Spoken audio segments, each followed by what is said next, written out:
What happens when aggression meets discipline? A lesson these bikers weren't ready for.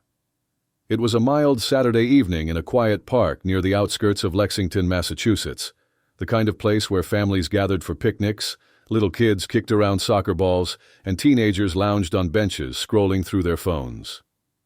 17-year-old Tyler sat alone under a tall sycamore tree, his headphones resting around his neck and a worn paperback in his hands. He was waiting for his younger cousin, Caleb, whose soccer practice was winding down nearby. Tyler had promised his aunt he'd walk Caleb home after. Dressed in a slim charcoal gray suit, crisp blue shirt, and polished dress shoes, Tyler looked out of place among the shorts and hoodies, but he didn't seem to mind. He kept to himself, flipping pages, immersed in the story. That's when the deep growl of motorcycle engines pierced the calm. It wasn't unusual. Bikers passed through often, their roaring engines disrupting the otherwise quiet evening. But this time, something was off. The bikes didn't pass. Instead, they pulled into the park lot and stopped, 5 of them, clad in dark denim and weathered leather jackets. Their presence instantly drew glances. They weren't talking or joking. They were watching, and their eyes locked onto Tyler. He noticed them too. He gave a quick glance, sensing the weight of their stares, then turned back to his book, trying to remain composed. His gut tightened.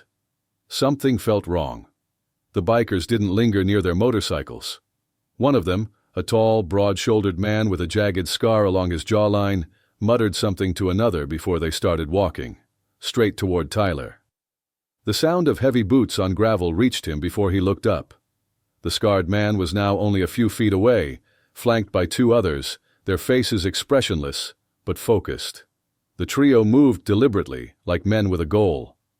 Tyler's pulse quickened, but his expression didn't falter. His mom's words echoed in his mind. Never show fear, no matter what. He breathed in, folded the corner of his page, and closed the book. "You lost or something, kid?"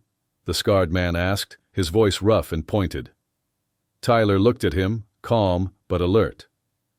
"Just waiting for my cousin," he replied, voice steady and respectful, but unshaken. The man gave a crooked grin, exchanging a glance with the others. "Doesn't really seem like your kind of place," he said, his voice calm but laced with something unspoken and sharp. Tyler's jaw tensed, but he kept his posture relaxed. "It's a public park," he replied, meeting the man's gaze head-on. The smirk vanished. "Got yourself a smart mouth, huh?" the man said, stepping in closer. The other 2 shifted positions, widening their stance to form a half-circle around Tyler. Families still dotted the area, some packing up after soccer practice, others chatting by the field, but no one seemed to notice the quiet tension rising beneath the sycamore tree. Tyler scanned the surroundings quickly, hoping for a familiar face, or at least a glance from someone nearby, but the bikers had picked their moment with precision. All attention was on the final minutes of Caleb's game. Tyler's thoughts moved fast.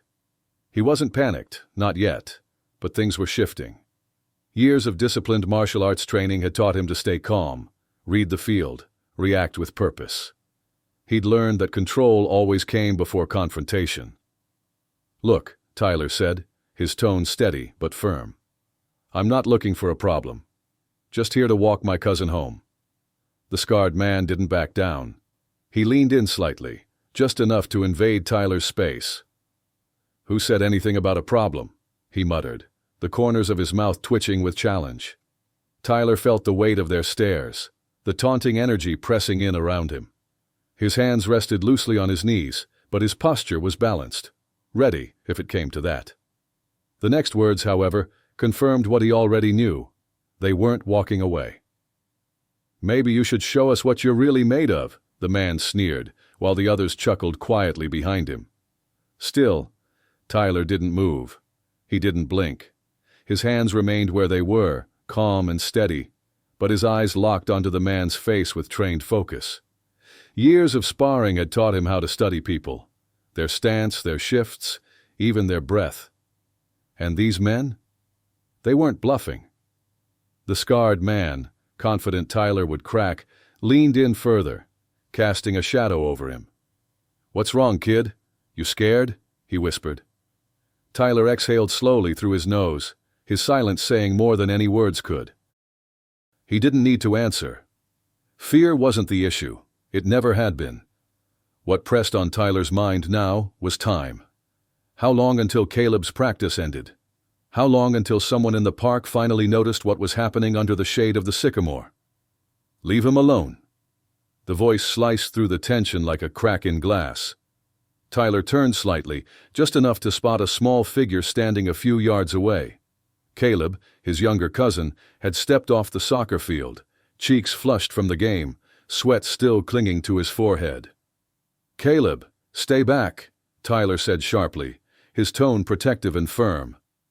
But the bikers had already turned their attention toward the boy, grinning with sick amusement like wolves eyeing a weaker target. "This your kid, brother?"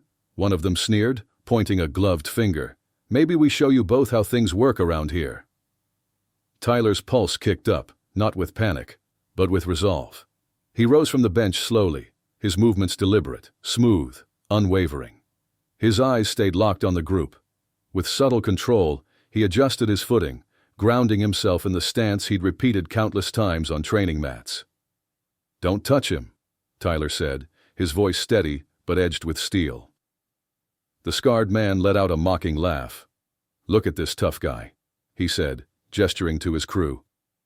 They chuckled behind him, the sound rolling across the park like a warning, but Tyler didn't budge. His expression held firm, his posture unshaken. The absence of fear on his face rattled them more than any outburst ever could. "You're not gonna do anything," one of them scoffed, stepping in. That's when Tyler finally spoke, his voice low, controlled, and unflinchingly calm. "You don't want to do this." The laughter stopped. A brief, flickering hesitation passed between the men as they exchanged confused glances, unsure of what to make of the confidence in his tone. But it didn't last. The scarred biker stepped forward again, lifting a hand to shove Tyler back. What happened next happened faster than anyone expected, except Tyler. The man's hand lunged forward, aiming for Tyler's shoulder, but Tyler moved first. With a practiced sidestep, he shifted cleanly out of range, his body reacting with effortless precision. The biker staggered slightly, caught off balance, and Tyler didn't hesitate. With one smooth motion, he intercepted the man's wrist midair, redirecting it with a sharp twist that forced the biker's hand down and away. A grunt of pain slipped from the man's mouth as he recoiled, clutching his wrist and glaring at Tyler in stunned fury. "What the—" he started, but Tyler cut him off, his voice clear, controlled, and unwavering. "I warned you." The other two bikers lunged forward, clearly dismissing the warning. The first one threw a wild, clumsy punch, but Tyler slipped under it with ease, his movement fluid and precise. He countered with a sharp, targeted kick to the man's knee, and the thug collapsed with a pained yell, clutching his leg. The second hesitated, just for a breath, but it was all Tyler needed. Pivoting on his heel, he delivered a spinning kick to the man's side, connecting solidly with his ribs. The force knocked the wind out of him, and he stumbled back, gasping and hunched over. By now, the burly leader had regained his footing, his face flushed with fury. He lunged forward, swinging both fists like a street brawler, wild and reckless. But Tyler didn't meet brute strength with brute strength. He danced just out of reach, moving lightly, letting his training guide his reactions. Dodging each strike with sharp, practiced steps, he stayed composed. At the edge of the park, a crowd had started to form. Parents, kids, soccer players, they'd all stopped, eyes locked on the unfolding confrontation. Someone had already pulled out a phone, recording every second. The leader charged again, this time grabbing for Tyler's jacket. But Tyler reacted faster, twisting away and landing a clean, controlled strike to the man's solar plexus. The biker stumbled backward, wheezing for breath, his intimidation shattered by Tyler's quiet precision. "Enough," Tyler said, his voice rising just enough to carry across the field. His posture stayed firm, grounded, but there was no anger in his expression, only resolve. "I don't want to hurt you, just walk away." For a moment, it looked like they might listen. The leader hunched, clutching his chest and breathing heavily. His two crew members were still on the ground, one groaning, the other holding his side. The tension in the air was like a held breath, but Tyler didn't move. He didn't need to. "Let's go," the leader growled at last, signaling his men. They limped back to their bikes, muttering under their breath, brushing off dust and bruises as they started their engines. But just as they revved to leave, the leader turned his head and jabbed a finger in Tyler's direction. "This isn't over, kid," he spat before roaring off with his crew. Tyler didn't respond. He stood still, steady, his breathing calm as the noise of the motorcycles faded into the distance. Around him, the silence broke into scattered applause. Murmurs of surprise and admiration rippled through the small crowd. That's when Caleb ran up to him, eyes wide, a mix of fear and awe in his voice. "Tyler, are you okay?" he asked, his voice barely steady. Tyler knelt down and placed a hand on his cousin's shoulder. "I'm okay," he said with a small, reassuring smile. "Let's head home." But as they walked, Tyler couldn't shake the feeling that this wasn't the end. Not yet. The two moved along the sidewalk in silence, the soft rhythm of their sneakers echoing faintly under the streetlights. Caleb kept glancing sideways, his face caught between admiration and unease. Finally, the question slipped out. "Tyler," he whispered, "how did you do all that? I mean, they were huge. There were 3 of them." Tyler let out a quiet laugh, shaking his head. "It's not about size, Caleb," he said. "It's about being ready, staying calm, and knowing when to act." Caleb's brow furrowed. "But what if they come back? That guy said it wasn't over." Tyler stopped walking and turned to face him. "If they do, we'll deal with it. But listen closely," he said, his voice serious now. "Today wasn't about fighting. It was about standing up, for myself and for you. But fighting's never the first choice. It's only the last one when nothing else works." Caleb nodded slowly, taking in every word. Tyler gave his shoulder a firm, supportive squeeze. "What matters isn't proving how strong you are, it's knowing your value and never letting anyone take that from you."